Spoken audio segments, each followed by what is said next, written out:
Hello, I'm Tom Van Vleck, and I have the honor today to interview Professor Barbara Liskov, the 2008 ACM Turing Award winner. Today is April 20th, 2016. So, to start with, why don't you tell us a little bit about your upbringing, where you lived, and how you got into the business? So I grew up in San Francisco. I actually was born in Los Angeles, so I'm a native Californian. And when I was growing up, it was definitely not considered the thing to do for a young girl to be interested in math and science. In fact, in those days, the message that you got was that you were supposed to get married and have children and not have a job. And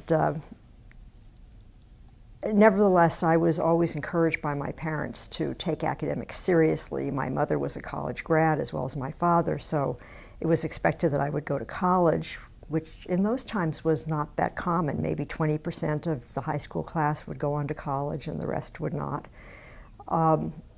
And I was always very interested in math and science, so I took all the courses that were offered at my high school, which wasn't a tremendous amount compared to what is available today.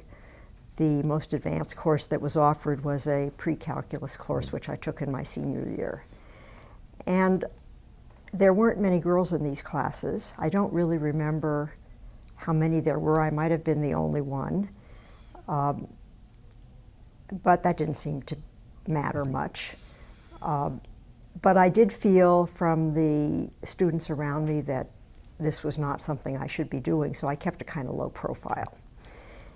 And I think that I was probably encouraged by the math teacher that I had in my senior year, though I don't remember anything specific, but I certainly don't remember picking up anything negative. And I definitely was encouraged by my parents to do well in academics, although not anything specifically having to do with math and science. On the other hand, there were also no negative signs. And I think that probably what was particularly important was, on the one hand, my father, who had very high academic aspirations, and my mother, who did not ever say anything negative about what I was doing. I think that sometimes mothers can be have a lot of impact on young girls, and if they show signs of disapproving of the path you're taking, that could be a big push in the opposite direction. My father insisted that I take, on the one hand he insisted I take Latin because he said it would serve me in good stead, which it has over the years, but he also insisted that I take typing. And the rationale there was that, you know, if heaven help me, I ever had to support myself because I didn't get married or something happened to my husband, then I could get a job as a secretary.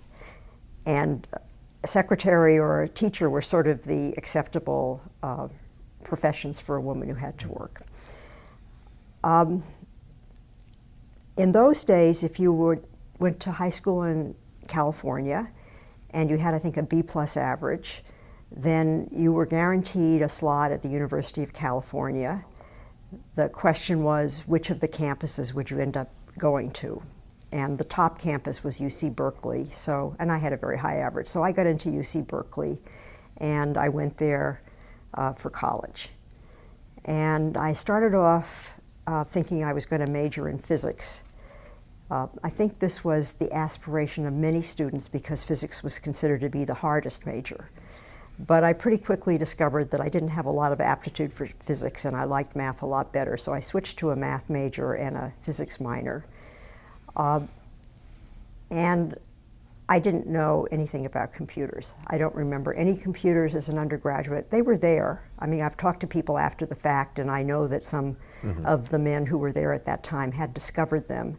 They were probably in the School of Engineering, and Berkeley has a separate admissions process for that. I did not apply to engineering. It never crossed my mind to do something like that. So I majored in math in the College of Letters and Science, and again, looking back at these classes, if there was another woman in the class, that would be it, and often I was the only one. And I would say that at Berkeley, I definitely got pushback. You know, I was not the one called on in class. I was not the one that was invited to do a research project with somebody. I was usually the top, one of the top two in the class, but it didn't really make any difference. On the other hand, I never encountered anything overt, or if I did, I didn't notice it, because I have a tendency to not pay too much attention to negative signals, which I think has stood me in very good stead. So I majored in math, I minored in physics, and when I finished Berkeley, I thought about going to graduate school, and I actually applied to UC Berkeley, and I applied to Princeton. I got into Berkeley. From Princeton, I received a postcard saying that they didn't admit women to their graduate program. This is 1961, so it was before the Ivy League men's schools had meshed with the women's schools, and women were not allowed into these schools. But I was very surprised. I had no idea this. I knew about the undergraduates, but I had no idea this was affecting the graduate school. But at any rate, I decided that I wasn't ready to go on to graduate school because I didn't feel like I was ready to work that intensely on my studies. And so I decided instead to take a break. And I wasn't really thinking of it as a break. I was just thinking I wasn't ready to go to school. I wasn't thinking, well, in a couple of years I'll go to school. I just thought this wasn't what I wanted to do right now. And so my father came from the Boston area. Actually, he grew up in Portland, Maine, and then went to Harvard, and his family moved to Boston. So I had relatives in the Boston area, and I thought it'd be nice to go to Boston for a while and see what it's like. And I had a friend from high school who'd gone to Stanford who was interested in doing this too. She was a biology major, so we decided to go to Boston together. And so we went to Boston. This is the summer of 1961, and I didn't have a job lined up. I decided I would just go, and then I'd look around and see what I could find. So I got to Boston probably in August, and sent out resumes to various places, and I wasn't able to get an interesting job as a mathematician, but I was offered a job as a programmer at the MITRE Corporation, and so I took that. That was my first intimation that there was such a thing as computers. And at that time, since there were no computer science programs and nobody coming out of college who knew anything, or they were very rare, they would take anybody that they thought might have an aptitude for programming. And so I got a job at MITRE, and on my first day at work, they handed me a Fortran manual, and they gave me a problem. They said, write a program to do something. I forget what the something was. And so, there I was, and I discovered that I really enjoyed this. I'm totally self-taught, as far as programming is concerned. I had to do this by myself. Nobody was training me. If I had a question, I could go ask somebody, but basically I was doing it all on my own, and I discovered I really liked it. I was really good at it. I had an aptitude for it. And so that was a great door that opened for me to find something that was both something I could do really well and something I really enjoyed. Were there other women at MITRE working with you at the time? There definitely were other women there. So there were a pretty large percentage of women, because, as I said, they were taking them if they thought they could do it. And the ability to think logically. You didn't even have to be a math major, though math would be a good background for this. But if it had to do with being able to think logically and organized, and so I definitely remember women who were working there. I also remember that they hired. They had different levels of employees, and I was just a programmer, and there was a higher level called tech staff.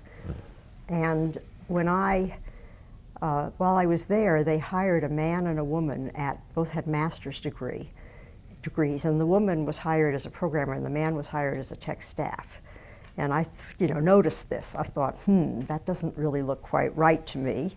Although, in retrospect, the man had a degree from MIT and the woman had it from someplace else, so there could have been a rationale, but that was how things were in those days. And in fact, to get that job, I had to tell them that I was looking for permanent career employment. So there was a sort of a way you had to approach these jobs, because they were worried about women coming and then leaving, and they would have lost their money or something. Anyway, I worked at MITRE for a year, and I was living in Cambridge, and I saw an ad for a position at Harvard working on the language translation project, and I thought it would just be nice not to have to commute. So I applied for that job. I got that job at a pretty good raise in salary. I knew nothing about how you might negotiate for a higher salary by getting a competing offer. MITRE offered to counter that. They offered to give me a tech staff position, but of course it wasn't why I was doing it. I just thought it might be fun to do something different for a year. So I went to work at Harvard on the language translation project. And that was a good move, it turned out, because that was a huge program written in assembler. It was probably 7094. I think in both places it was 7094. But that gave me an opportunity to really understand how the machine worked. And it also taught me a lot, since I was maintaining a very large program, it taught me a lot about program structure. It was a pretty good program as these programs go, but fairly well modularized, although I knew nothing about modularity in those days. But it was non-reentrant code. So when you would call a procedure, they might modify an instruction in the procedure they were calling so that when it got to the end, it would go back to the caller without having to have a stack where you branch through something. And of course, that was a very error-prone way of doing things. So that was a good lesson for me to see that. So this was led by Tony Ottinger, is that Tony right? Ottinger, and Susumu Kuno was a postdoc. Yes, but I was just a programmer, so I wasn't doing research. I was just, they'd find an error in the program, they'd just say, track this down and fix it. That was my job. And so but it was good training, because I think that I worry about our current students who may not ever really understand how machines work. Although, of course, machines are a lot more complicated now than they were then, since in those days, they weren't doing speculative execution, they didn't have multiple processors, all that stuff you have to worry about today. But nevertheless, understanding when you're using a higher level language what the compiler is producing under the covers is really very helpful to understanding what's going on. So I worked at that job, and partway through the year I decided to apply to graduate school because it just seemed like it was time. And I was learning a tremendous amount, but as I said, I was pretty much self-taught. And I thought, well, I probably could learn a lot more if I went to graduate school. I'd learn faster. And so I applied to graduate school. I applied to Harvard and Stanford. It never occurred to me to apply to MIT. And I went to Stanford because I wanted to get back to the Bay Area. So I'd been in Boston for a couple of years, and my family was in San Francisco. So in 1963, I went to Stanford. And they didn't have a computer science major then. They had a program, and it was sort of between, I guess, math and EE. It was some sort of joint thing. And I went there without any financial support. I didn't even know there was financial support. I wasn't really worried about it anyway because I'd been saving all my money, so I had a lot of money saved. But my recollection is that on the day I arrived, I walked up the steps I met John McCarthy. I walked up the steps with him and I asked him whether he could support me. And he said yes. It's highly unlikely that this is what actually happened. So I always think this is an example of how memory is not all that reliable. I think they probably expected me to be an AI in retrospect because I had been doing this work on the language translation project, even though I knew nothing about AI at the time. So probably they already thought I was going to be working with McCarthy. That's my guess now. It was a very small faculty. I think besides John, there was Forsyth and Gene Golub. You know, there was a big project in numerical analysis, and Nicholas Wirt came, but he wasn't there yet. You know, so it was pretty small faculty. I don't think there were all that many options about what you would be working on. And there weren't many of us in my class either. I think 5 maybe. Mm-hmm. I'm not sure. Raj Reddy was in my class. So, so I moved back to Stanford in the fall of 1963 and started working with John and taking classes. And it was a good thing to do. I was What glad kind of classes were they? Whatever they offered. So I took a lot of classes with Dana Scott. Mm-hmm. He was at Stanford at the time, and he was teaching classes in logic. I remember a class in compilers. And I remember in that class that we had to write some kind of little compiler-like thing. I don't really remember what it was, but we used to take over the machine at night. It was a B5500, I think. And that way we could get fast turnaround because it was still the days of batch processing. And if you couldn't get hold of the machine, then you would have to submit your program and wait a day or so before you could get your results.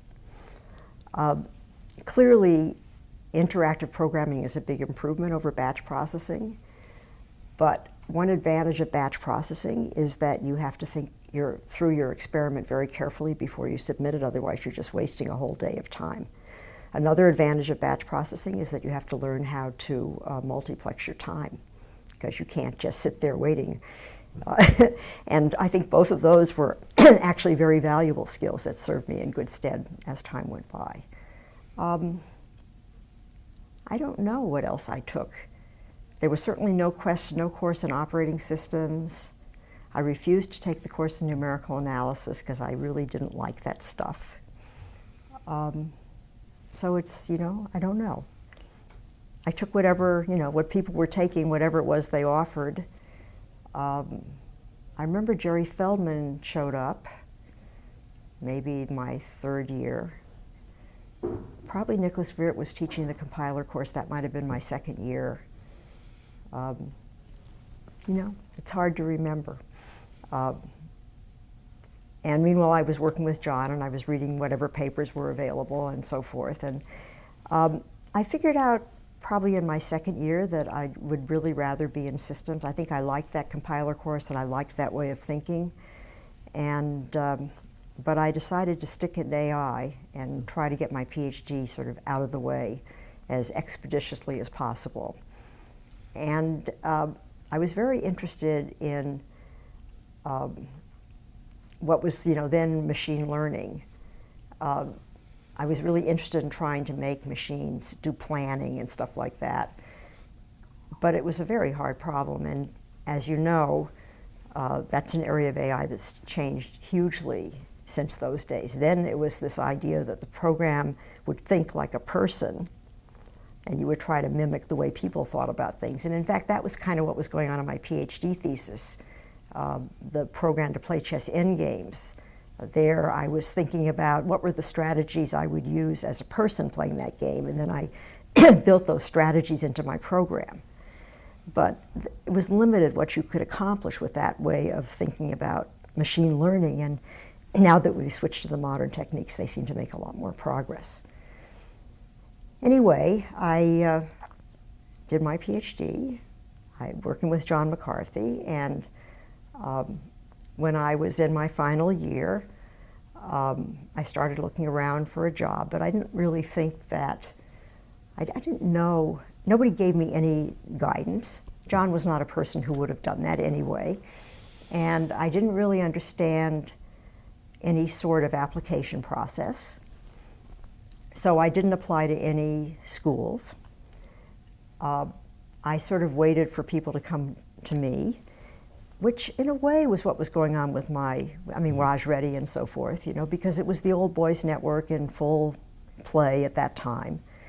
And so what I had offers to do, I must have applied to somewhere because I don't think these just came out of the blue, but I had an offer at Hayward State That was because Harry Husky, who was running the department there, knew me. I had an offer at SRI. That was because, I can't remember his name right now, but the person running SRI Labs knew me. And then I had an offer from MITRE, where they knew me, right?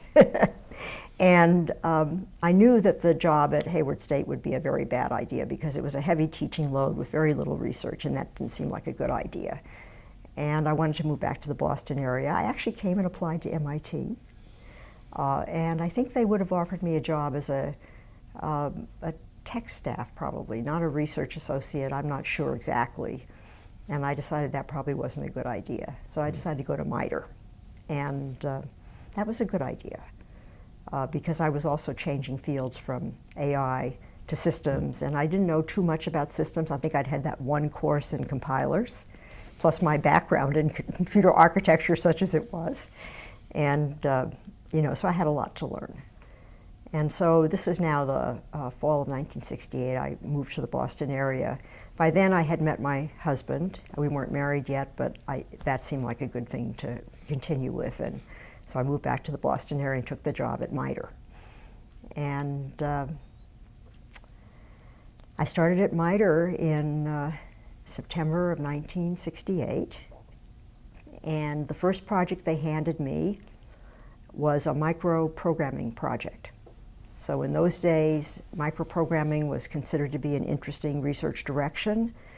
The idea was that they would provide you with a read-only memory and a very simple, small instruction set, and then you could implement a more grandiose instruction set using the read-only memory and this very small instruction set. And so I did this, and I had read the paper on the THE operating system, and I was very intrigued with the notion of semaphores, and I was interested in parallel computing, and so I decided to put the project in that direction. I mean, why do a project like that if you're just going to implement a standard instruction set? So I sort of moved it in that direction, and I actually had a chance to meet Dijkstra. He came to MITRE, maybe it was the spring of '69, I'm not really sure. And I met with him and we talked about semaphores, and I decided to implement them in the hardware. So I had put into the hardware, using the microprogram, sort of a basis for parallel programming. It was a single processor, but this was a way of time sharing. And when that part of the project was finished, then the next part of the project was to use it for something. And so what I built was a little multi-programming system on top of this hardware, taking advantage of the what semaphores gave me and some of the other stuff that I've really forgotten about how you control the interrupt system and stuff like that. So this was the Interdata 3? This was Interdata 3, or maybe it was the 4. I think it was it Interdata 3 or 4? I've forgotten. I mean, I could look in my, but anyway, it was a... The paper said 3. Yeah. And so I probably finished the first part of that thing in the first year. And then in the second part of the project, which maybe started in the fall of 1969, by then I had, and I was working with one other person. I was working with somebody named Bob Curtis, who was a tech staff at MITRE. Actually, I don't remember that Bob was involved. I'm not sure exactly when we started working together. And anyway, he was definitely involved in the early work on the Venus operating system. So the little computer I developed was called Venus, and then we developed the Venus operating system. And there I had also a couple of people working as programmers. And so we figured out, I did most of the design, and we figured out how to implement this thing. And it was an interesting little system. It's been a long time. I really haven't thought about it much since then, but it got me into operating systems, and I learned about sort of what was going on, the kinds of abstractions that were being used in operating systems. Semaphores turned out to be handy, and that gets us that was probably the second year at MITRE, '69 maybe into the fall of 1970. And when that project was finished, MITRE asked me to look at programming methodology. So that was, sort of a successful project. I'm not sure exactly what these dates are. I actually have some of the tech reports, so I could go back and figure this out, but I didn't do that. Yeah, and so that got me into program methodology. MITRE, as you know, works for the government, and the government puts out requests for proposals, and I wasn't in a position yet where I was the person who would be answering those proposals. I was somebody that they were using as a person they could put in charge of a project once they'd brought it in. And so when I arrived, this Interdata 3 project was there waiting for me to work on, and then after that was done, they'd already bid on the software crisis request for proposals. And I was finishing up this project, so they asked me to take that on. And that was a marvelous opportunity for me, because it opened up a whole new area. And I didn't know anything about it, so I started reading the literature, which was not vast, but there definitely was some. And the players were the sort of usual players, if you think about it. I mean, there was Tony Hoare, Nicholas Veert, Dijkstra, and other people that you would, recognize from those days. And I guess most of the conferences were in Europe, now that I think about it. So did you go to the NATO program methodology meeting, or whatever it was, the famous one? I did not. Okay. No. I didn't go to many meetings at this time. Mm. Later, I was in working group 2.3, 2.5, the methodology working group, but I never found that kind of format that useful for me. I tend to be more, I work by myself. Anyway, no, but I read proceedings from these meetings and learned about what was going on and started thinking about methodology. And, as I say in my Turing talks, as I was looking at various people, Dave Parnas, of course, was another big player.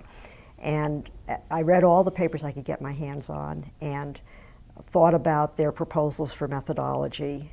And at some point during this process, I realized that I had invented a methodology of my own while working on the Venus system, not because I was thinking about it, but just because I wanted a way of organizing that software that gave us a sensible way of approaching the software development process.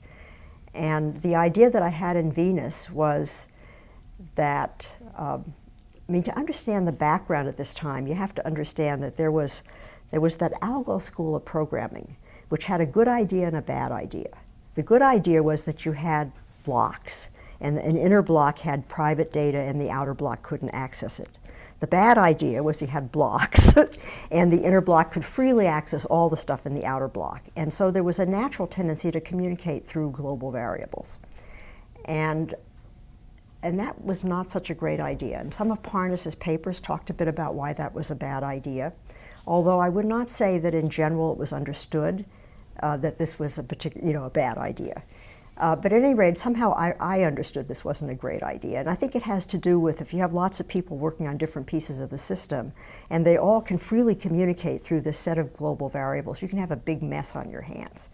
And maybe I saw a mess like that in the Harvard stuff. I'm really not sure where it came from. But I decided that we were not going to have shared global variables in developing the Venus system. Instead, we were just going to break up the global variable space into what I called partitions, and each partition would be in the charge of a particular program module, and that module would be the only place you could access that data. And since other parts of the program had to use it, that module would provide procedures that other part of the program could call. And that's the methodology we used, and it worked out extremely well. Another thing that was going on in Venus, which I usually don't talk about in my Turing talk, is that we were also thinking of the question of how do you organize a parallel program like an operating system, and how in particular how do you control the devices, the shared resources, and how do you communicate among the threads that are doing the concurrent processing. And I was kind of using abstract data types already. I was thinking in terms of the way you do it is the thread makes use of this shared resource, which is actually an object with a bunch of operations, and you call that object, and it has some hidden resources which it uses to sort of, it's being shared by all the threads, and that's how the control actually happens. Although I didn't pull that out in the first paper I wrote on program methodology, and I wasn't even really thinking about it until the SOSP History Day, where I gave a talk about the history of program structure and operating systems, and I looked at the THE system again, I looked at the Venus system, and then there was that Schroeder and Nelson and Burrell, I think, the paper about the two ways of organizing a parallel program, one where you have queues and one where you send messages. And I was looking at some of those methodology papers, and I realized that Venus was actually one of the ones in the mix there, and that there were two structures, the one of the shared resource where threads just call operations and everything is taken care of under the covers, and this other structure which is you provide it's a sort of a CSP-like structure where you have your thread and it's got a bunch of methods that are being called remotely. It's a different model of computation. So Venus had both those things. It was on the shared resource, you just call its operations. It kind of follows naturally from this idea of partitions and just calling operations. Okay, so I was thinking about methodology, and I realized that I had a methodology, so I wrote a paper on it, and that went into the fall joint, I think it was, in I think it was probably published in 71 or 72. But meanwhile, I also had written a paper on Venus. So, and I submitted that to SOSP. It was the third one, maybe. And it was accepted. And by the way, that was the first writing experience I ever had where I had somebody reading my paper and giving me criticism about it, because John didn't do that. I'd never had that experience. I never had an advisor as a graduate student who was working with me telling me, oh, this doesn't make sense, reorganize that, and so forth. That was very useful. That was my boss, Judy Clapp, who was she'd been a tech staff at MITRE even earlier than me, has very interesting stories to tell, and she was serving that role, and it was very valuable. Anyway, so the paper on Venus was accepted. SOSP, as you know, is the top systems conference. It was, even in those days, even though it was only the third one, because it was the only act in town. And Jerry Saltzer was I was one of the prize papers, so they've always had this tradition of the top few papers they are award papers. And they used to go into the communications, now they go into talks. So Jerry was the chair of my session. And Corby was there, Professor Corbiteau, and I'm not sure who else was there from MIT, probably other people from the Multics group. And I was, after my talk and so forth, I was invited to apply to MIT. And so I think I talked to Jerry, he encouraged me to apply, so I did. And I also applied to Berkeley. And I could have probably gone to Berkeley, but my husband was not willing to move. We were married by then, and he worked for Raytheon, and it didn't look like it was easy for him, certainly not in the Berkeley area. He might have been able to do something down the peninsula. So I moved to MIT in the fall of 1972. And at the same time, Mike Schroeder was hired, so they hired 2 people in systems, at any rate. So what had happened was I think it was Title IX that sort of opened up the things for women. So my understanding of what happened was the landscape had changed. All of a sudden, there was more pressure on universities to hire women. I don't think all universities were paying much attention to this, but MIT was paying attention. And I think it was coming from Jerry Wiesner, who was the president of MIT, because I think this kind of stuff has to come from the top. And so Jerry was actually interested in increasing the number of women. The head of the EE department, it wasn't EECS yet, it was just EE, was Louis Smullen. And I think Louis was interested in doing this, and then Bob Fano was the head of computer science, and Bob was definitely interested in doing this. So they were looking for a woman, and there I was, you know, so it was a mutually beneficial exchange. And as soon as I got the offer, I knew I was going to leave MITRE. You know, it was just something I guess I'd always thought would be fun to do, and I decided I was going to do it. So I got to MIT. There were only 10 women on the faculty out of a faculty of 1,000. And as you know, since you went to MIT, the number of women in the undergraduate population was very, very small. My husband is class of 1960, and there were 16 women in his class. I mean, so small, it's really, you know, MIT always admitted women, but they never had very many, partly because they had no housing for them, and so they didn't know, you know, what to do with them. That changed when, I forget the name of the woman who gave money for a dormitory for women, and as soon as they had more space, they started to let more women, and that was in the 70s. Or maybe the late 60s, I'm not sure exactly when. Late 60s. It was the 60s, yeah. So I went to MIT in the fall of 1972, and that was a wonderful move for me. The glory of working as a university professor is that you get to do whatever you want, right?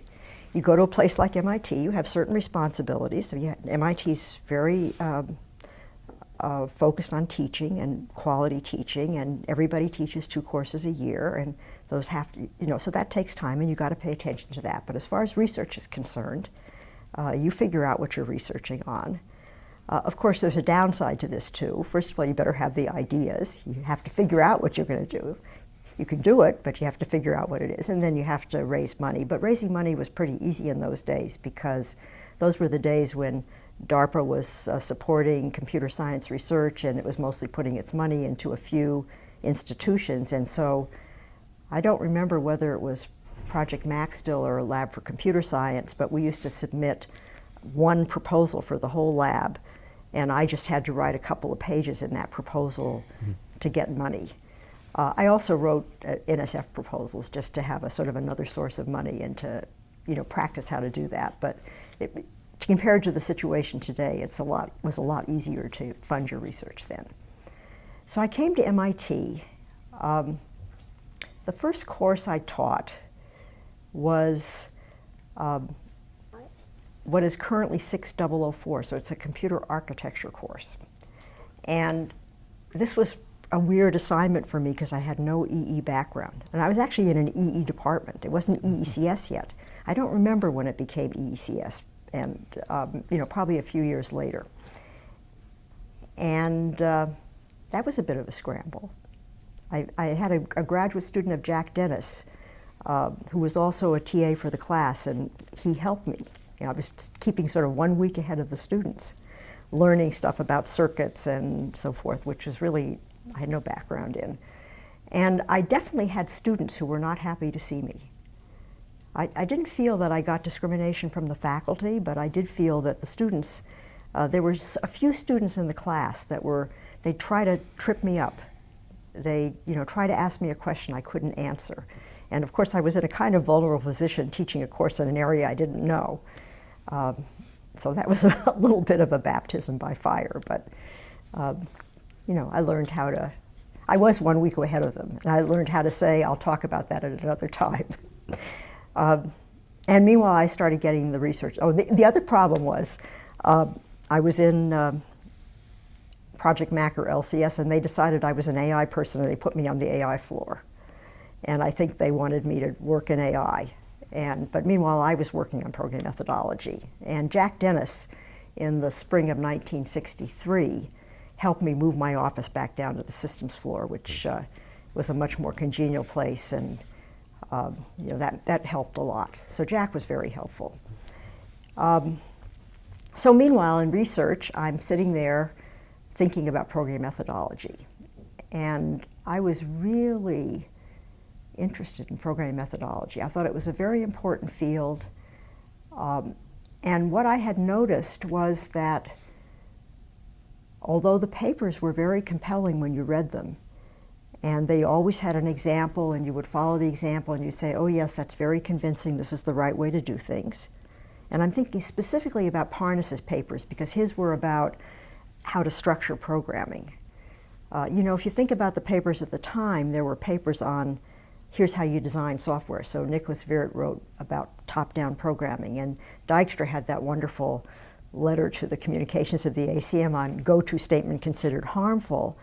And really the gist of that program, if you think behind the scenes of that paper, it was really about Dijkstra's message, which was we should be reasoning about the correctness of code.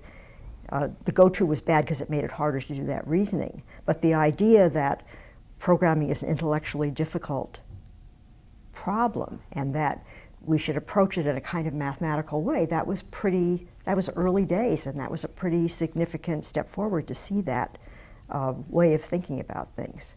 But Dave Parnas was writing about modularity, and he was saying, here's how we should think about modules. He actually said, programs are built of modules, but I don't know what they are. And you know, that was kind of the state of the art at the time. But he had the idea of specifications. He was saying, whatever they are, we better describe their connections completely. So he meant whatever their interface is, we better have a complete description.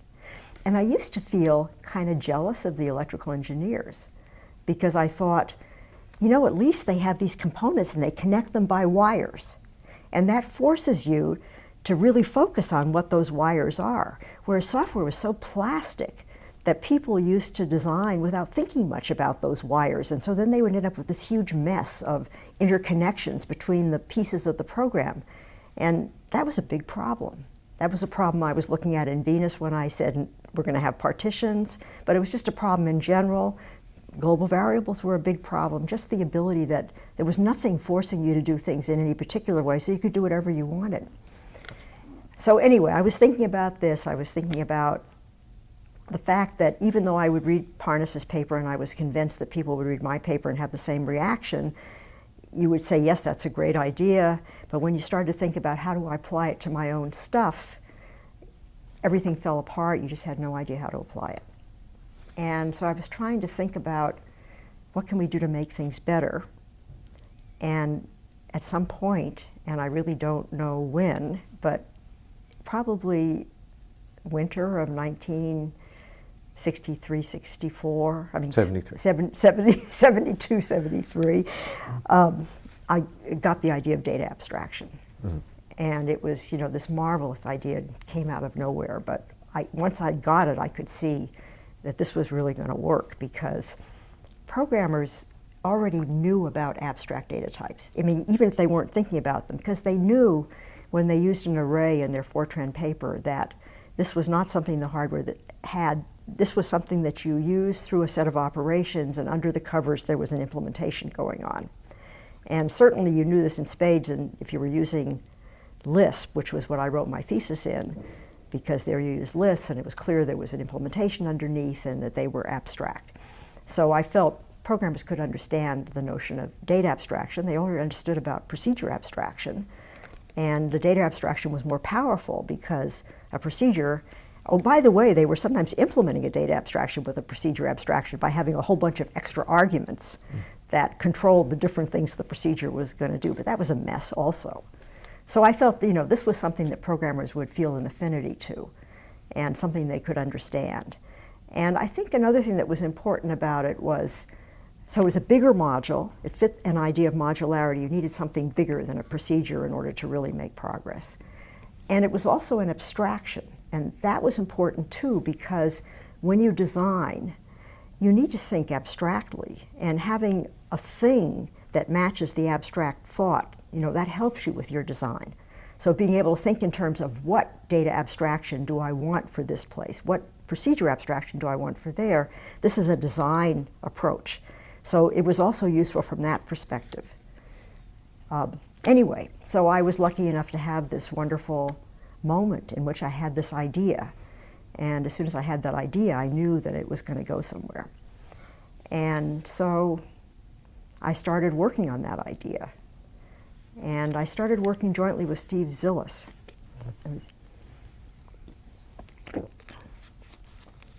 And this was definitely in the spring of 1973. So Steve was a graduate student at MIT. He's an employee of IBM. IBM was in the same Tech Square building that the lab was in. And he was older. He was in his early 30s. So he'd been working for IBM for a while, and then he went back to school. And he was only, I think, going to school part-time because he was still working for IBM. And he'd had some similar ideas. So Steve and I started to work together. I think Jack Dennis organized a little workshop in the spring of 1963, and maybe that's how I got connected to Steve. I think Tony Hoare was there, but I could be confused about this. I haven't tried to figure it out. But that was sort of, Jack was interested in these ideas, and he was encouraging me to work on them. So Steve and I started working on this, and having an idea and figuring out what this idea is all about are two different things. So it was just here's a direction to go in. And so we started trying to flesh it out, and we knew that we probably were going to work on programming languages as a result, because you need to express an idea like that in a programming language so that people have within their grasp the necessary linguistic features to make it all sort of hang together. And so we were interested in what would a programming language be like, how could you have type checking that would encompass this notion of data abstraction, and just the whole thing was a big mystery, but we started working on this. And of course we read papers, and now I was moving into programming languages, from a background where I knew Lisp and Fortran, and of course I'd done reading on other stuff. And Steve, coming from IBM, which was the big player in computing programming at the time, they had Fortran, they had PL1, they had COBOL, so we covered a wide range of programming languages between the two of us, and we read a bunch of papers. The one that I found the most, we read the paper on Simula 67. And that didn't quite have data abstraction in it, even though it was about classes and subclasses, and you could see how they could be data abstraction. It had no encapsulation, and which is a very critical component if you want modularity. And they were mostly interested in inheritance, which we thought was a red herring, so we ignored that. But Jim Morris had a wonderful paper on protection in programming languages, I think it was called, where he was talking about modularity and what are the rules that you have to follow in order to get the benefits of modularity. So the benefits of modularity are local reasoning, that's the most important, and Jim said, a module has some state inside it, and then a bunch of code. And the first rule is that the code on the outside of the module can't modify that state. And this is clearly essential, because if the code on the outside could modify that state, then I'd never be able to reason about the correctness of that module, because all the code in the program would be suspect. But then he said, but in addition you want modifiability, which means that if I don't like the way that module's implemented, I'd like to be able to replace it with another piece of code implemented in a different way. And so to get modifiability, the code on the outside shouldn't even look at the state. It should only interact with this through this abstract interface.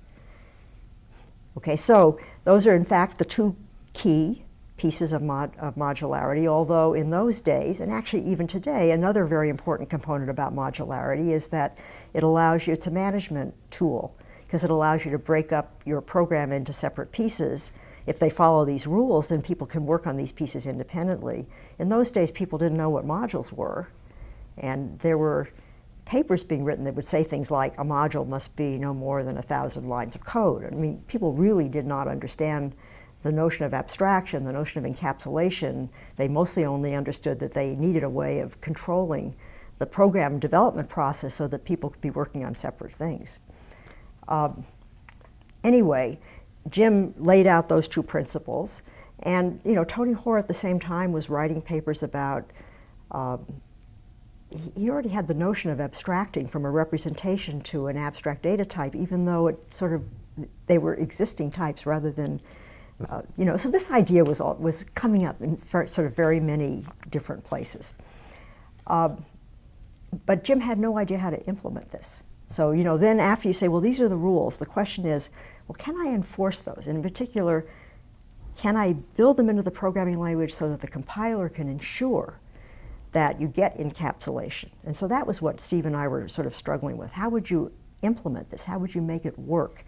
Jim had a proposal which was basically to use encryption. He talked about seal and unseal, and that would work. The idea is the module has a key, it encrypts an object when it comes out, it decrypts when it comes in. If somebody's been mucking around with it, you can tell. That certainly works, but it's not practical.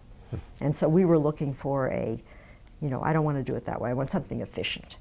And by the summer of 1973, we had figured out that it was possible to do this with the compiler by having a notion of a linguistic structure that implemented a data abstraction, and the compiler would just ensure the abstraction barrier, and the code on the outside would only be able to call the operations.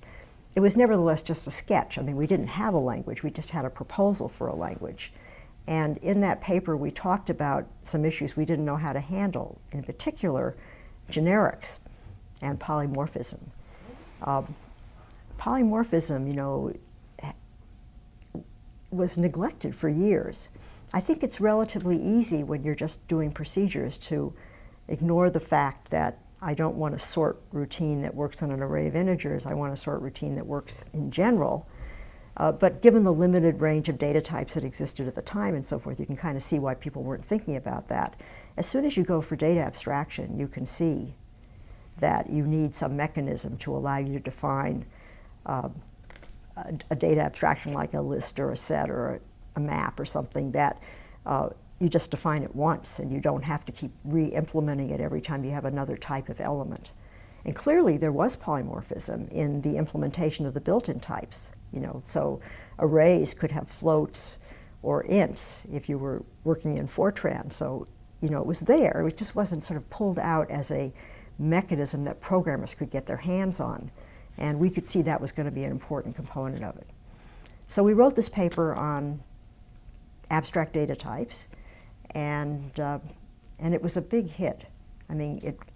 We submitted to the conference on very high-level languages, which I don't know when it stopped. It didn't exist for very many years.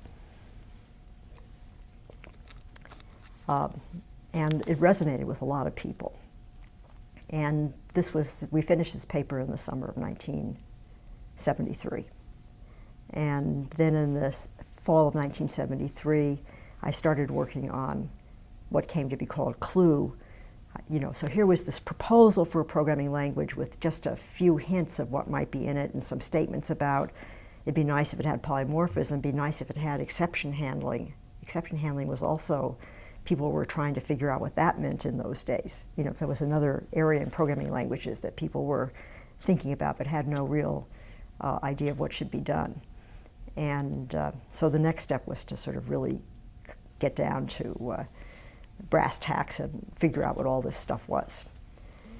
And so, in the fall of 1973, I picked up 3 graduate students, Russ Atkinson, Larry Schneider, Alan Schneider, and Craig Schaffert. And they, along with me, became the designers of Clue.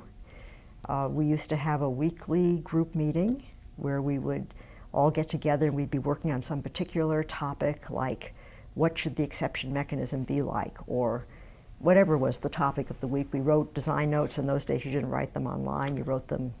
My assistant Ann Rubin would type them up. And we had a very rigorous design process, and we had a group meeting that was attended by quite a few more people than just us. So Steve was coming, Jack Dinesh used to come, other people, students of Jack's, so we had a pretty big group, and we would just, hammer out. Everything we looked at, we'd try to look at from all possible directions and figure out of these 2 approaches, what's the benefits, what are the disadvantages. So we had a very rational design project and process, and that's how we got Clue together. and the students implemented, and we implemented as we went. So we started off with a compiler written in a language called Muddle, MDL, which was a Lisp variant, and of a very small subset of Clue. And then we bootstrapped, we used that to implement Clue. And of course, Clue itself was a big test case for the methodology because a compiler is a pretty big program. And so if you can build a compiler, especially when you're working in sequential programming, that's a good test case. So it was very useful for us to be implementing our own compiler since it was forcing us to make sure that the linguistic mechanisms we were providing were powerful enough for the compiler. So we're implementing Clue, we're designing Clue. We'd figured out,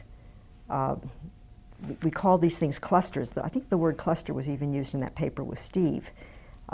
We couldn't think of a good name. Eventually we just used Clue, CLU, the first 3 letters of cluster. I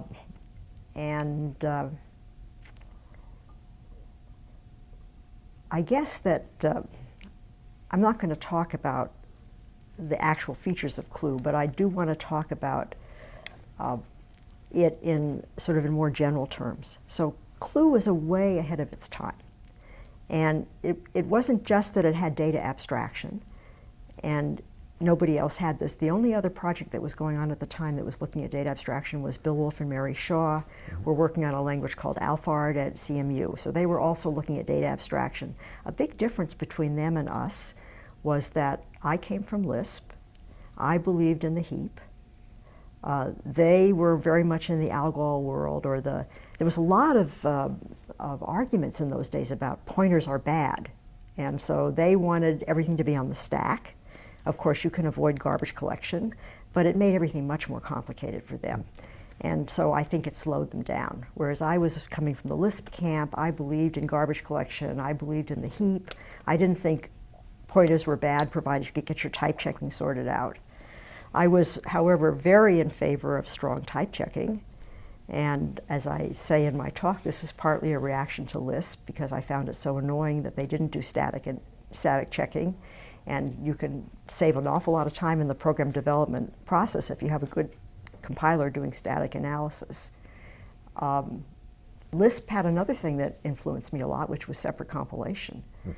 And that was also a very important, right from day one. Clue was always a separately compiled. In fact, our idea was you would put into the program library a description of the interface of a module first. And then you could compile code that used the module even though the module wasn't implemented yet. And if you wanted to, you could provide a sort of simple-minded simulation of the implementation as your first implementation if you wanted to go further. So we were carrying this notion of separate compilation to we were pushing it as far as we thought we could. So Clue had data abstraction. We knew we needed polymorphism, and polymorphism was a challenge for us because of the fact that when you write a data type or a procedure that's parameterized by some arbitrary type T, sometimes not every arbitrary type is a legitimate parameter. So if you're talking about a sorted set of T, then you have to have some way of comparing the T elements. And not every type has an ordering on it.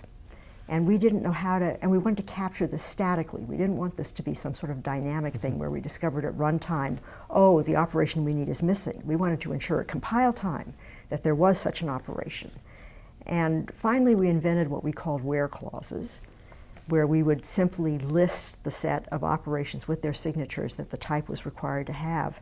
And then the compiler could check when it was compiling a use that the parameter type being provided had the operations that were required. Of course, we captured only syntax, not semantics. We said it has to have an operation name less than with 2 T's returning a Boolean. We didn't say it was an ordering relation. So that would have been part of its specification. You would have had to reason about this outside. But that's about as far as you can go with a compiler, because the compiler doesn't reason. It can do simple parts of the reasoning, but not the full reasoning. Interestingly, there's something called type classes in Haskell, and these are strongly related to where clauses. They are pulling out the requirements for a polymorphic module, saying here's a set of operations, here are their signatures, and then you can put a specification with it. So, but CLUE had these in there as where clauses. So that was our solution for polymorphism. We had an exception handling mechanism.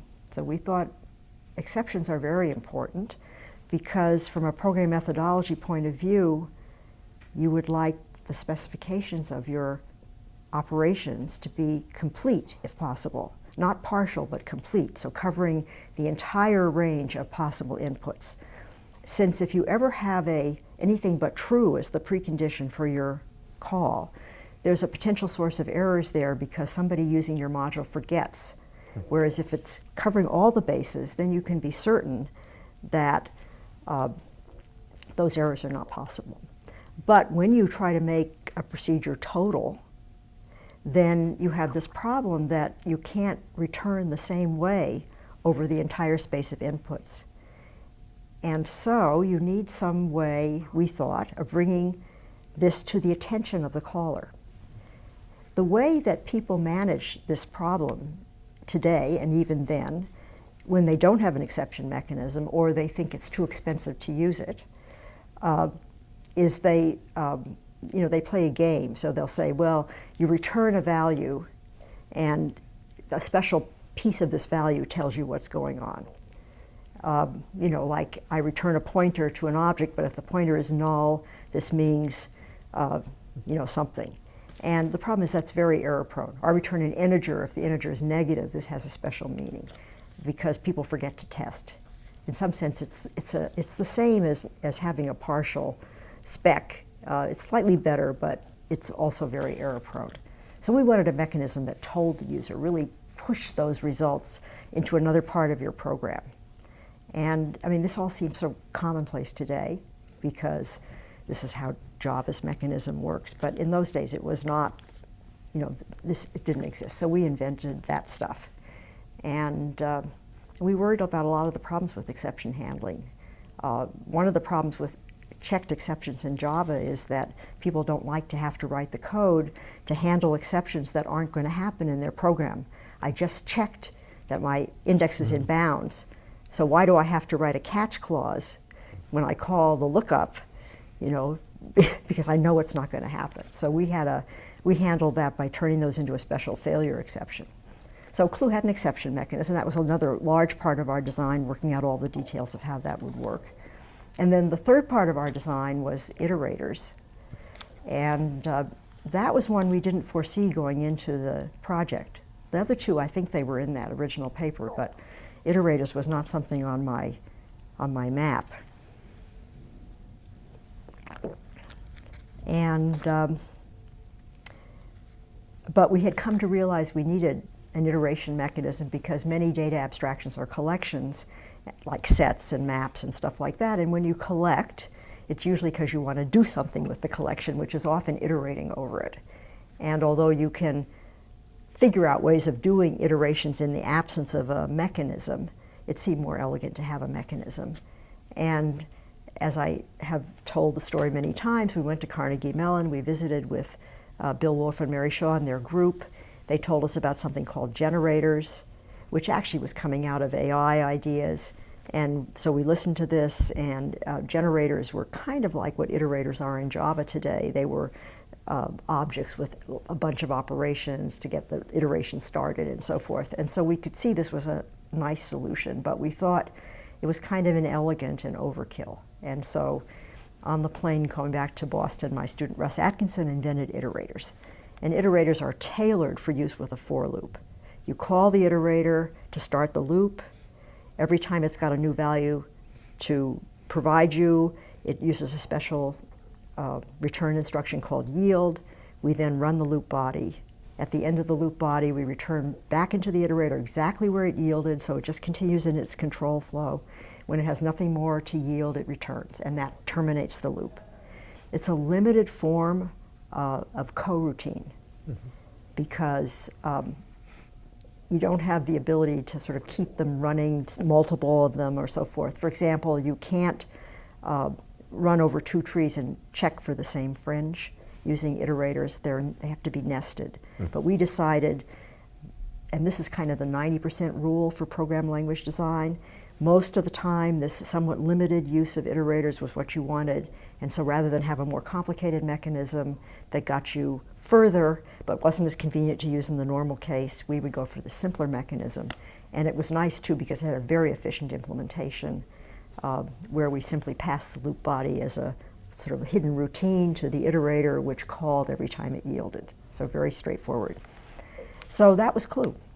And by 1978, we had a compiler that was working well. We had a language. We had a reference manual. We had users. It was being used at over 200 sites at one point. It was being used for building big software.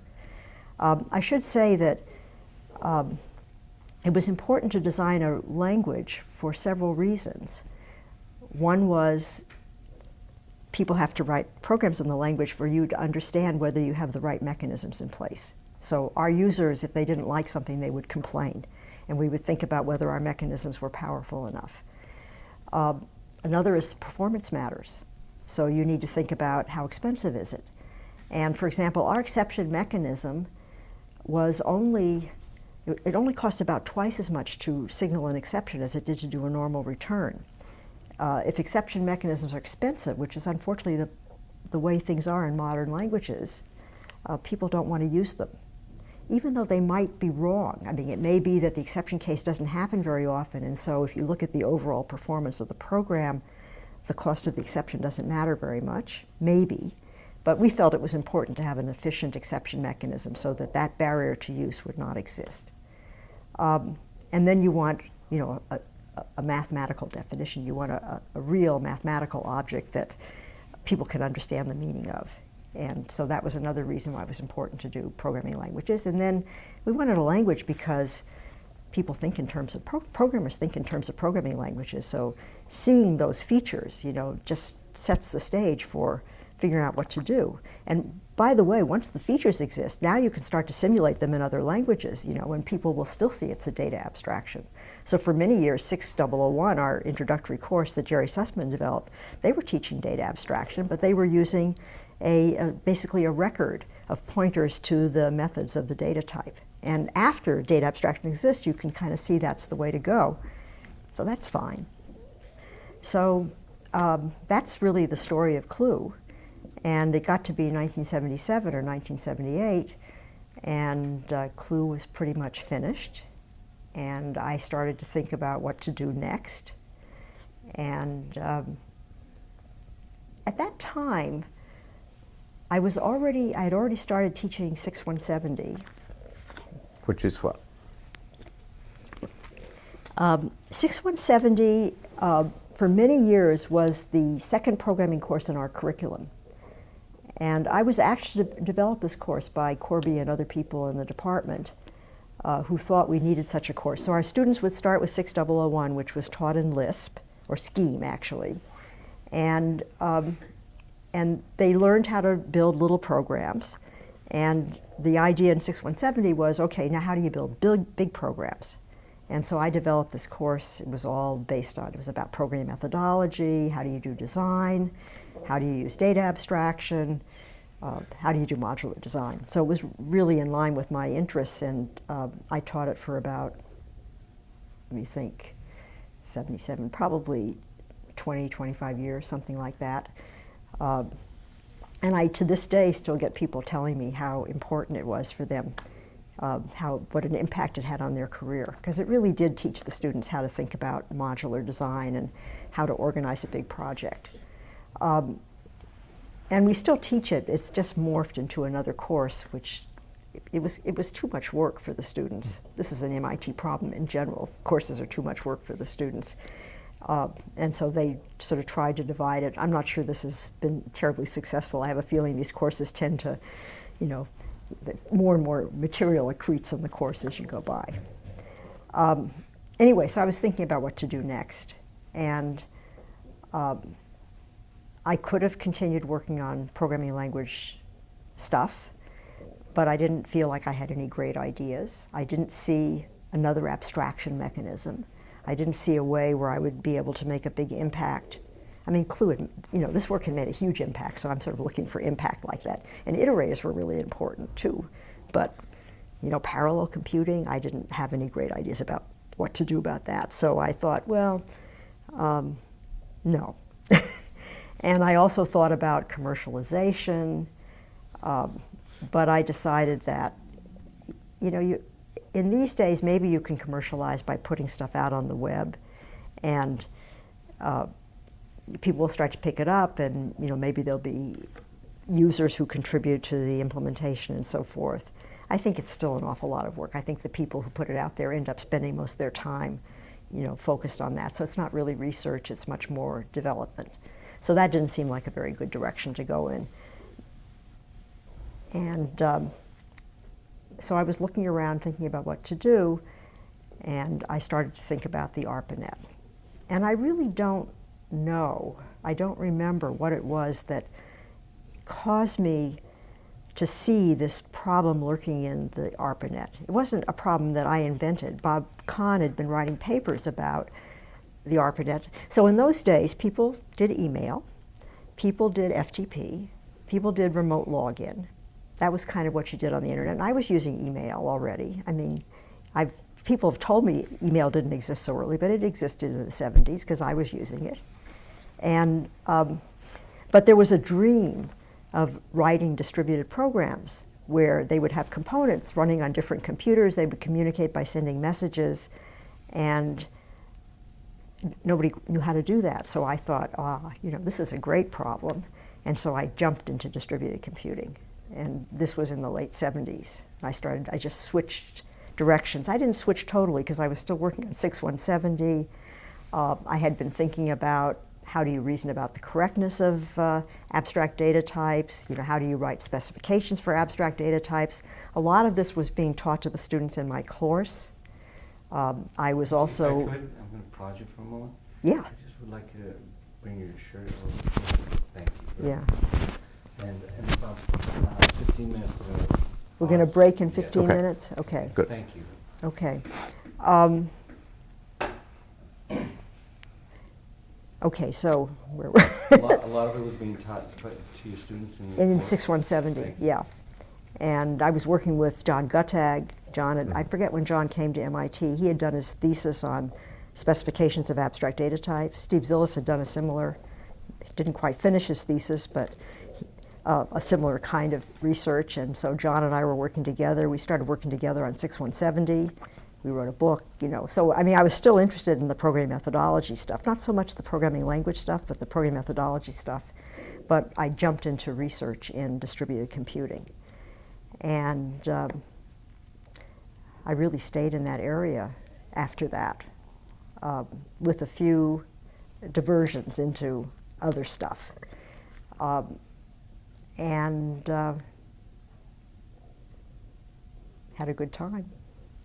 I mean, I thought it was ironic in a way that I decided to not look at concurrency when I was working on Clue, on the grounds that I had enough on my plate and that would have just been a huge distraction.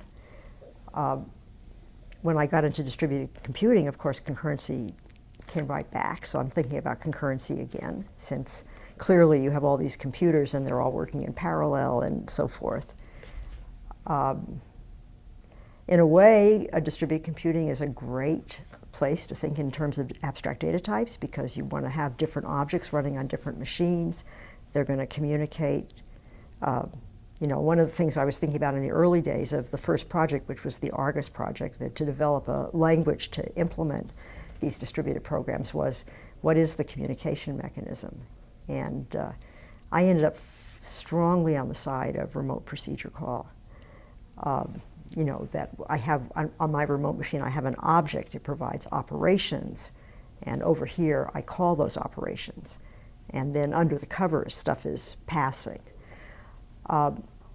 Argus was a one language system, so we would have been able to, if you're running on one machine and you have one language, you can do a much more efficient remote procedure call than you can do if you worry about heterogeneous machines, different programming languages, and so forth. anyway, I started working in distributed computing, and that was a long, long haul. So the 80s and the 90s. I had some great students. I'm not sure what to, talk about there. It's Well, let's see. Who influenced you? Were you? How about Lamson? Was he his stuff at Xerox, or? Well, so I was definitely at this point going to operating system conferences. Certainly another course I taught at MIT was 6033, the systems course. I taught that many times. And so, Multics and various operating systems, all that stuff. I wouldn't say, it's hard to answer. I wouldn't say that Butler's work particularly influenced me. There was a group in the 70s of DARPA contractors who got together a couple times a year to talk about programming languages and program methodology. So Butler was in that group. Bill Wolf and Mary Shaw were in that group. I was in that group. Jim Horning, the Euclid developers. So there, I used to go to that meeting every 6 months or so. And there was a lot of exchange of ideas. And you look at a language like Euclid and you can see data abstraction, specifications, all that stuff was going on. But when I moved into, the thing that influenced me was transactions. Right. Yeah, that's well, right. And that, is coming from Jim Gray, from System R, from the database community. Right, and then Lamson and Sturgis with the stable storage. But that was really much more a 6033 topic than it was an Argus topic. So Argus really what we did in Argus was we brought transactions into the programming language. And we were interested in the point that when you make one of these remote procedure calls, you can't be sure you're going to get an answer because you're talking to a different machine and there could be a reason why communication isn't working. And you will never know what that reason is because you might just not have been waiting long enough for the answer to come back, or it might really be down. Right? This is the beauty and the horribleness of distributed computing. I think it's kind of neat myself that you just have to get in this mindset where the lack of an answer tells you nothing, right? And the problem is here I am on the calling side and I don't want to wait forever. So what do? Well, what we thought you did was you're running a little sub-action and you abort it. And that means even if it happened over there, it hasn't really happened, and so you don't have to worry about it. You could try an alternative technique and so forth. So that was a big piece of originality in Argus. We ran the whole thing as transactions. So we had objects that were instances of data types. They ran on individual machines, and then we ran computations as transactions, and every time we made a remote call, we ran it as a sub-action. So that was sort of the position of Argus. I don't think it was necessarily a good idea, because it was complicated and expensive. And I'm not sure I would do things the same way were I to do it today. I would probably use a much simpler model of computation. One thing that's interesting, a piece of history about Argus, though, is that X Windows came out of Argus. Bob Scheifler was working for me. He was one of 2 staff members who were big implementers for us. He's a marvelous implementer. And we needed a way of debugging distributed programs. You're running, and he came up with X Windows because what was nice was you could have a window over here watching that, we call them guardians, these objects, and another one over here watching this guardian. And so it gave you a very nice debugging environment. Then Jerry Salzer had been in charge of Project Athena, and Kerberos had come out of that. And that was a big hit because it was public domain. And so Mike Dertouzis thought, well, let's try to make X into the public domain. So he formed the X Consortium. And this was kind of the start of Windows being, the way that you managed your system in a distributed world. It wasn't the first Windows. There was something called W, I think, which preceded WX. X is after W. but it was just an interesting little sidelight on what was going on. It wasn't my invention, it was Bob. So we implemented Argus. I mean, at this point we're trying to make some sense out of what are distributed systems, and there's a lot of work in the operating system community. People are thinking about, maybe I just have a great big heap, and programs run and they share these objects in the heap. I'm not sure that this work ever really went anywhere in the sense of people are building programs using that, because what happened was the big RPC model came in, and the idea was you build your components, they communicate through an interface that's described in the library, and software connects them together. So you get heterogeneity. The performance is not great, but that was the idea. Anyway, I worked on Argus, and then students who were working for me at the time, we were thinking about data abstraction and concurrency. So Bill Weil wrote a thesis on commutativity and how you can use the specification of an abstract data type to figure out how much concurrency is allowed. In a database at that time, they used two-phase locking. That's a mechanism that has no understanding of any meaning. It's just a technique that you can use that will guarantee serializability. There was also optimistic concurrency control, not used so much then, but used a lot later. But Bill's idea was, if I understand the semantics of the operations, I can get more concurrency than would be allowed by these concurrency control mechanisms that don't understand the semantics. And so that was an early piece of work that came out of that group. And then another thing that happened in the 80s was we invented what's essentially Paxos. We invented something called view stamp replication. This was another one of my students, Brian Oakey, because we were interested in reliability and availability.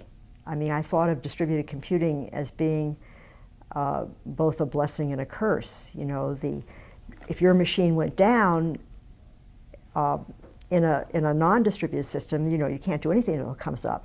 With a distributed system, you could have stuff someplace else, so maybe you could continue working.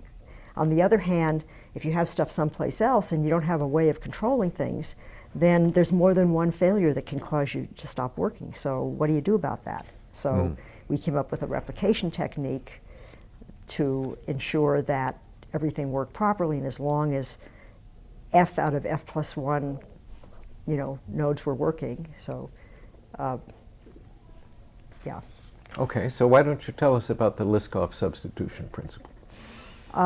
Yeah, that was an interesting thing that happened in the 80s. At the same time that I was developing CLUE, and Bill and Mary were working on Alphard, Alan Kay and Adele Goldberg were working on Smalltalk, and on the West Coast. And although it may seem a little strange these days, in those days it was a long way from the East Coast to the West Coast. And of course we had no conference calls in those days too. So that whole business about object-oriented programming was developing on the West Coast, and on the East Coast we were mostly working on data abstraction. And the two worlds were kind of separated.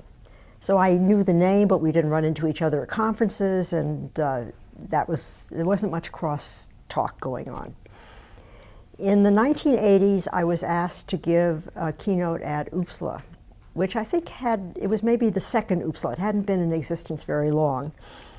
And so I decided that this was a good opportunity to learn about what was going on in object-oriented languages. And so I started reading all the papers, and I discovered that hierarchy was being used for two different purposes. One was simply inheritance. So I have a class, it implements something, I can build a subclass, I can borrow all that implementation, change it however I want, add a few extra methods, change the representation. Whatever I want to do, I just sort of borrow the code and keep working on it. The other way it was being used, though, was for type hierarchy. So the idea was that the superclass would define a supertype, and then the subclass would extend this to become a subtype. And I thought this idea of type hierarchy was very interesting, but I also felt that they didn't understand it very well. And I remember reading papers in which it was clear they were very confused about it, because one in particular that I remember said that a stack and a queue were both subtypes of one another. And this is clearly not true, because if you wrote a program that expected a stack and you got a queue instead, you would be very surprised by its behavior. The difference between LIFO and FIFO is a big deal. And this led me to start thinking about, what does it really mean to have a type, a supertype and a subtype?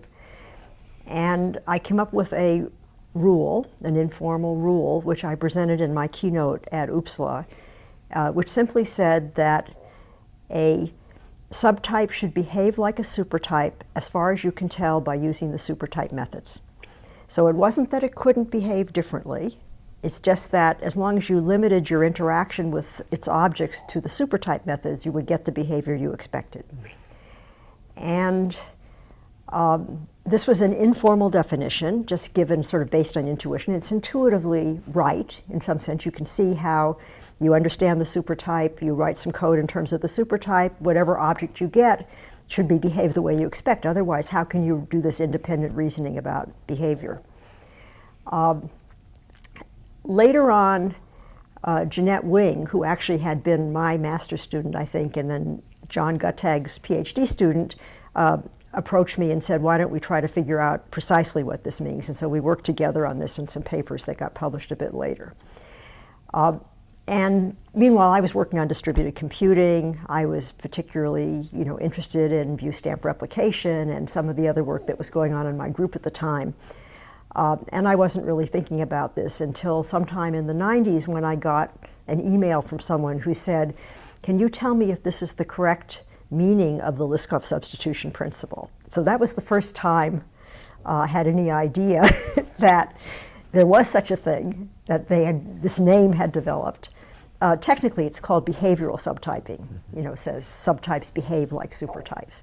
So I just thought that was very amusing. I discovered there were lots and lots of people on the internet having arguments about what the Liskov substitution principle meant. So it was nice to have something that had an impact like that. And I would say you put data abstraction together with type hierarchy, and now you have sort of modern object-oriented programming. So, but that was a little deviation from the work I was doing, which was all distributed computing. And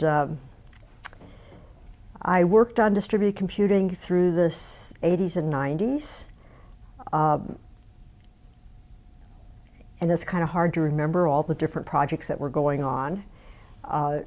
Sometime in the fairly early 90s, I started working on the Thor project, which in some sense was the opposite of Argus. So Argus was a project in which the objects were the components of the distributed system. Thor was a project in which you had a client-server model. The objects were stored in the servers, and the clients interacted with one another only through their use of the objects. So it was much more of a database view of the world than Argus was. And we were still running transactions, but now these were transactions. They weren't distributed transactions as in Argus. They were one machine transactions, where a client would run against the objects at the servers and at the end either commit or abort, and that would cause the global state to change. And I think that might be a more productive way of building applications. That was truly an object-oriented system as opposed to a database system. We used a very interesting form of optimistic concurrency control, and we did a lot of work on cache management and other techniques that made the system perform well.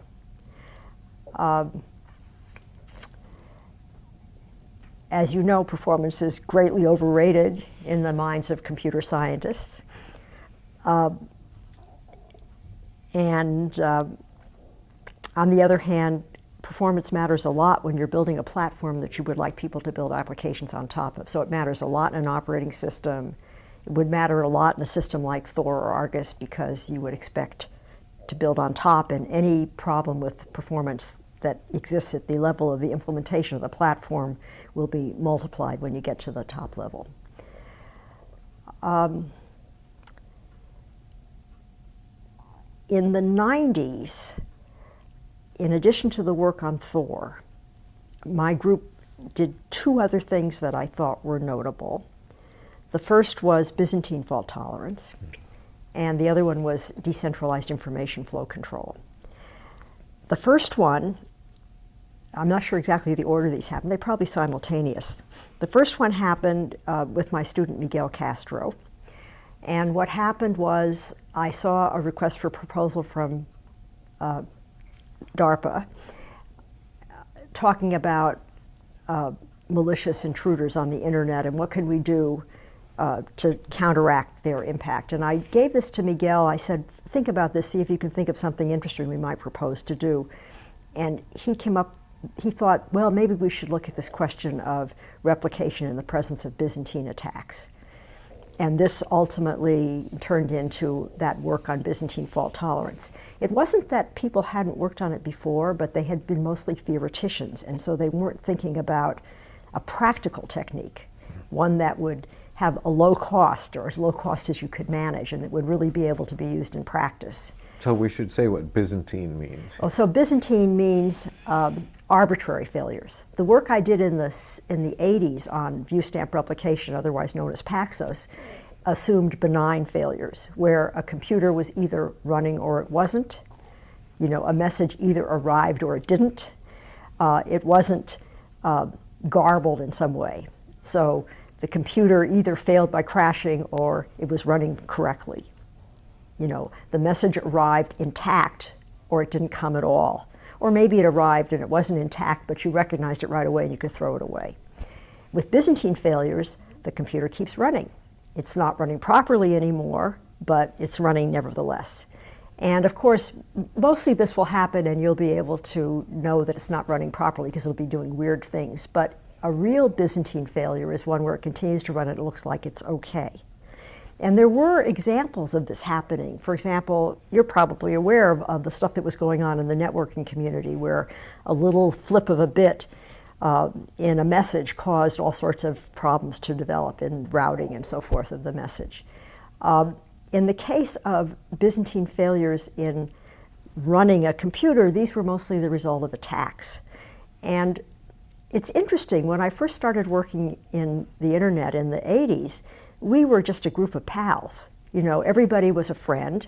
It started off as a group of universities connected by the ARPANET, and we didn't really worry about attacks because nobody was interested in doing attacks. We were just interested in how do you make things work. As we moved into the 90s, this was increasingly not a valid assumption. Once the World Wide Web came along, and I should say right now that, like everybody else I know in the sort of mainstream computer science community, I didn't see it coming. I had no idea that we were going to move from these computers that my pals were using to something where the whole world started to use it. That was an amazing transformation. Anyway, as it became this thing that the whole wide world was using, then the problem of bad actors who would try to launch attacks on people's computers for purposes we know today of really bad stuff, like encrypting your files and then demanding blackmail money to give you the key and stuff like that. So in the 90s, we were in a transitional period where we began to think that maybe these attacks actually mattered. And so the question of how to do a replication technique that would handle Byzantine attacks, where one of the replicas was in fact behaving maliciously and would appear to be behaving properly but was actually not behaving properly. So for example, you'd say, run this operation for me, and it would come back and say, okay, and here's your answer. But in reality, it had done something entirely different.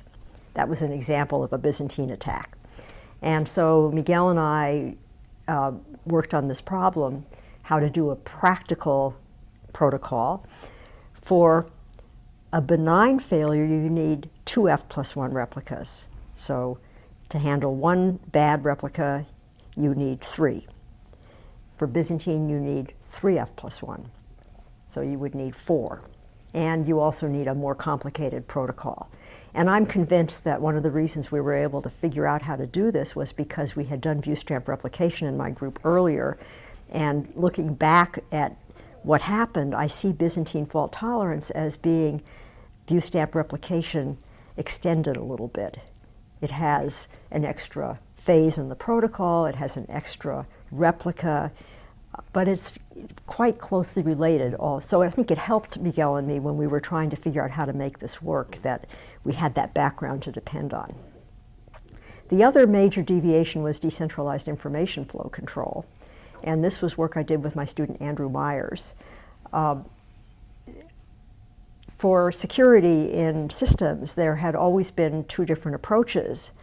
Access control, which controlled what a program could access or what a user was allowed to access. But once you got something could be accessed, you could do anything you wanted to with it. Information flow control didn't control access, it controlled what could happen with the information after the fact. So if you were entitled to read secret files, and this came out of this kind of work in the military, then you would not be allowed to expose that information except to something where secret information could go. So it wasn't the control of what you looked at that mattered, it was the control of what you did with it. And these systems had always been based on a centralized notion of who was in control of things. So there was top secret, there was confidential, somebody was classifying everything, and then the system just followed the rules based on those sort of centralized notions. What I did with Andrew was to decentralize this so that individual users could put labels on their data based on their own desires for the control and then make the whole thing work in the same way, controlling the access. And that's led to quite a bit of work in programming languages and operating systems after the fact. So we worked on Thor, and we worked on these two sort of interesting directions, and we did some programming language work too, especially with Andrew, who was a programming language person working in my group. So that took us through the end of the 90s. Then I took a couple of years off and worked for a startup just to see what it was like. This was a startup called SitePath that was fairly soon after I joined it, bought by Cisco, and I ended up working there for 2 years.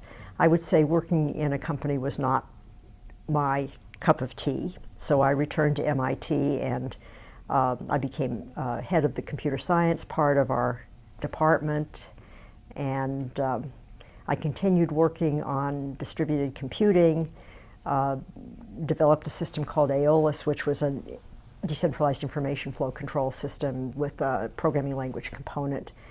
And then I started working in the administration at MIT. I was associate provost for faculty equity. So that was what's happening in the 2000s. And then I decided to retire. And I retired a couple of years ago.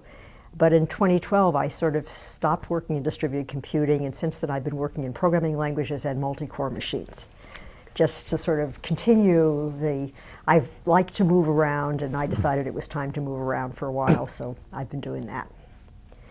So that's sort of, what I've done. So let's see, a couple things. When you were doing the provost thing, what was that, and how did it work out? Well, when I was associate head for computer science, I was in that position for 3 years, and I hired 5 women in 3 years. After a long period in which we had somehow or other never been able to find women that could be hired. And these women have all done extremely well. So it wasn't like I was making compromises to hire them. I just managed to find them where other people couldn't see them. So the person who, it's a long, complicated story, but anyway, it was this kind of thing, sort of trying to make sure that departments all across the Institute were doing the right thing as far as women and underrepresented minorities were concerned. And mostly it had to do with, first of all, you want the data, so you want to know what's happening. And then there's a lot of, you want to make sure that search is carried out properly, and you want to make sure that department heads understand certain basic things, like, for example, it's their responsibility to make sure that their junior faculty are not being asked to do the wrong jobs. And for example, a lot of people don't understand that women are much more willing to say yes to things than men are. So if you say, would you teach this lab course, and oh, by the way, it's really a hard job, a young woman assistant professor is much more likely to say yes than a man is, so you have to sort of take this kind of stuff into account. So it was just that kind of stuff, trying to make the Institute better by making sure that we're doing a good job of this. And you think it's made a difference? I think that it helped when I was in the position. I think this is the kind of thing that you have to pay attention to. It has to come from the top, and if you stop paying attention to it, I think things will slide. So I haven't, I did my bit, you know, and now I've passed it on to others. Mm-hmm. So in general, how do you feel about MIT? Oh, I absolutely love MIT. I think it's been a great place to work. I mean, I would say the lab is also a great place. MIT has this peculiar sort of matrix organization where there are departments, and then we do our research in a lab. So I've been in this Project MAC, then it was Lab for Computer Science, then we merged with the AI lab, now it's CSAIL, Computer Science and AI lab. But MIT has been wonderful. The quality of the students, the quality of the faculty, the interest in doing research and really understanding things from first principles. I mean, I find this is true even in our undergraduates. They want to really understand things, and so it just makes a wonderful environment. And I also have found my colleagues very collaborative. You know, I love to come to work every day. It's just been great. So let's see, a couple of other things that I wanted to make sure we covered. Tell us a little bit about the Turing itself. When did you hear you were getting the award? Did you know, what's it been like? So I received the award, it's the 2008 Turing Award. I received it in 2009. Mm-hmm. This has been a mystery to me why they have this offset in years. It's something historical. I learned about it because I got a phone call from Brian Randall. He was the head of the Turing Committee that year, and I knew him from the old times. He was another one of the people doing work in program methodology in the days when I was in that field. And so that was a huge surprise. He says to me, I picked up the phone, this is Brian Randall, hadn't seen him in years. He said, you better sit down. So, you know, that was great. And it's wonderful to receive the Turing Award because it's such a validation of what you did. And what was interesting for me was that because of the way I have moved around, I had stopped working in data abstraction, programming languages, methodology. I'd been just working in distributed computing, and I wasn't even thinking about that stuff. And so I got the award, and it caused me to go back and think about what things were like in the old days. The first surprise was that I discovered my students didn't really know there was a life before data abstraction. And so that was, and they actually didn't even know some of these old papers. I was pretty surprised by that. And so I went back, I reread all those old papers. It was very interesting to look back, and these are extremely good papers too. It's really a part of our history that should not be forgotten. As I like to tell people, when I got the award, there's a lot of buzz on the internet. And my husband was online every day looking at what the stuff was. And of course, not everything you see out there is nice.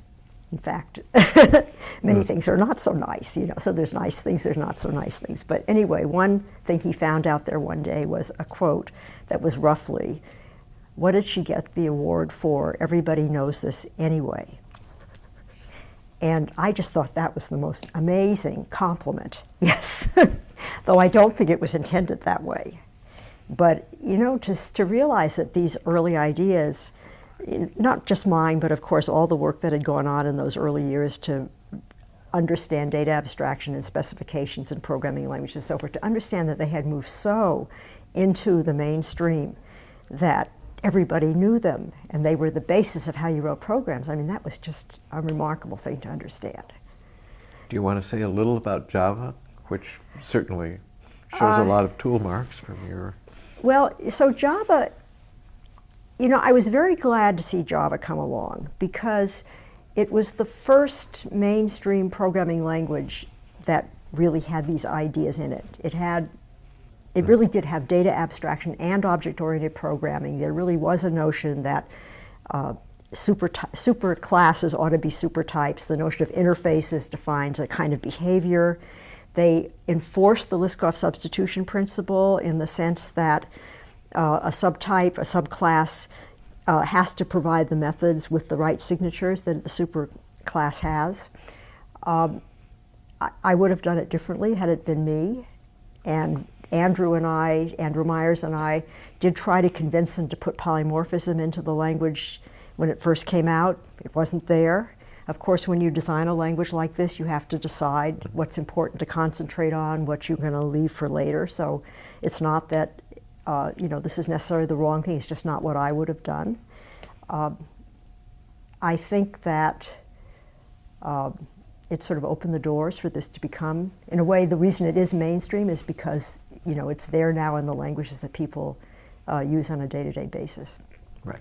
So, and it's moved into C++, C++'s kind of form. I wish people would enforce encapsulation better. I think they do a better job in C#. Sometimes you have to violate encapsulation, like when you're building a platform, like a debugging platform, but it's better if you could limit that to people who are entitled to do it rather than having it be something any old programmer can do.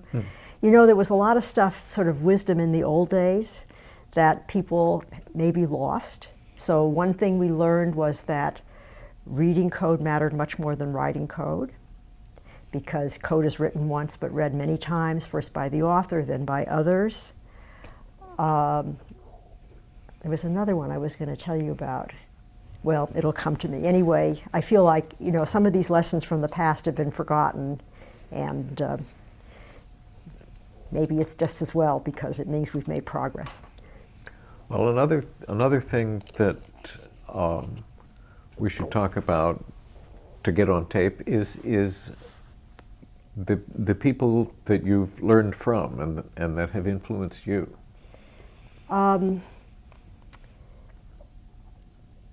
Well, I worked with John McCarthy. Mm-hmm. I would not say that John was a very hands-on advisor, but I also felt that John was a fair-minded person, and I certainly never felt any sort of negative, you're a woman, you can't do it, or stuff like that. So he was good, and he handed me my thesis topic when I couldn't make progress on machine learning, this program to play chess endgames, which he thought I would be good to work on because I didn't play chess. And he wanted me to approach it from the point of view of I'm just somebody learning and I see what the books are saying and I think about that from a heuristic point of view, which turned out to be quite effective. I think that Nicholas Wirth was also important. I knew him as a student. He tried to convince me to switch into programming languages and compilers. And he was right that it was really much more my field. I didn't do it because I felt I would get finished with the PhD faster by sticking with AI, which I think was also correct. Of course, I've learned a lot from lots of people whose papers I've read and whom I've talked to, technically.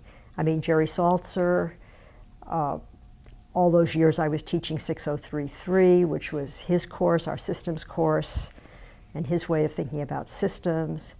Corby, another one. Bob Fano, another one. Bob Fano is a wonderful person. He's the one who hired me. He told me that I was an engineer. I hadn't actually realized that. And he was so right. I think I didn't know what an engineer was. And then Jack Dennis was a big help.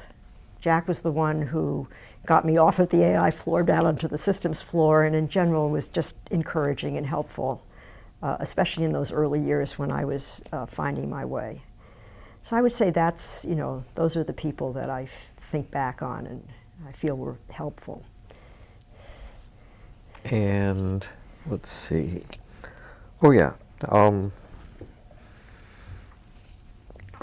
So how has this experience been for your family? Well, I do have a family. Mm-hmm. So I did get married. So you can have a career in a family. Mm-hmm. That is a message I always try to convey to young women. I have a son. I have a granddaughter. I had my son before I was tenured. I felt that I'll figure out a way to make this work. I think that, in fact, is a very good way to run your life rather than to think through all the things that might go wrong and worry about it in advance. You just figure you'll make it work somehow. I don't know, my son's a computer scientist, though he's more on the theoretical side than I am. He's a professor, right? No, he's not. No? He was at William and Mary for a while, but now he works for MITRE. Okay. And he does security research. Oh, cool. Yeah, great. And my husband has been very supportive and helpful. I don't think I could do it without, you need a helpful spouse. So I think it's, I don't know how it's been for my family, but I do, have a family, and we have, it's all worked out okay. Well, let's see. You've won a lot of other awards. Yeah, I won the von Neumann Medal from the IEEE actually a few years before I got the Turing, and I've also got some honorary. I think there's a sort of a tendency once you get one award, sort of more come along. Yeah, you've got a honorary degree from ETH. Right? I do. Yes, that was the first honorary degree I got. So ETH, as you know, is a very one of the top schools in Europe, and a good science and technology school. So, yeah, and and the other thing about the Turing Award is that you get called on to do a lot of travel. So I did, in the couple of 2 or 3 years afterwards, I traveled and traveled and traveled all over the world, and it still happens, though not as much as it did. So that's been a lot of fun. And my husband has come along with me, so we've been able to experience that together. So where are notable places that you went? China, India. I was thinking, we've been to the Far East several times. Of course, we've been to Europe in many places. The only place I haven't been that I would really like to go is Africa. Mm. And, but yeah, it just seemed like there was a time there when there was so much travel. And I think that is partly, when you get the Turing Award, you expect that this is going to happen, and it's really, you need to do that travel. It's sort of part of what's involved. Yeah. Well, are there other things that we didn't cover that we should have? Seems to me we've done a pretty good job of covering things. Thank you very much for your time. It's been a great pleasure. And thank you for your time. It's been fun. Thanks.